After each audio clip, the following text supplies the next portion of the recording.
9 News. A house in Sweet Home is destroyed after a serious fire Saturday night. Sweet Home Fire Department was on scene, but the size of the fire and lack of firefighters able to respond made for quite the challenge. Thank you for joining us. I'm Jennifer Singh. KEZI 9 News reporter Joey Vaca shows us how the department is trying to address the staffing issue. Sweet Home fire crews got a call about a fire at a house Saturday night. At the same time, there was a serious medical emergency call. They responded to the fire, but couldn't get into the house until they had a minimum of 4 firefighters on scene.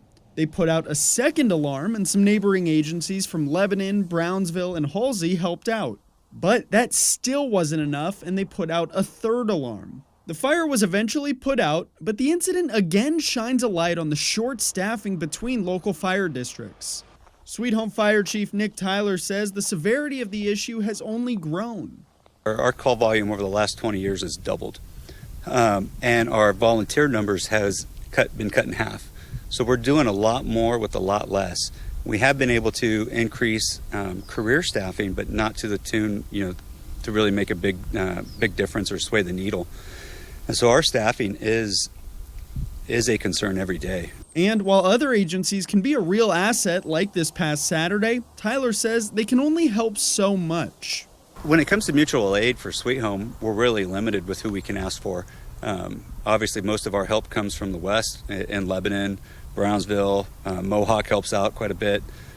But when you look to the east, there's nobody but sisters. And so we usually don't get mutual aid coming from that direction. Tyler says they're doing everything they can to get their numbers up because call volume is only going to rise. A lot of agencies that use volunteers, much like ourselves, are looking at ways to generate any type of volunteer.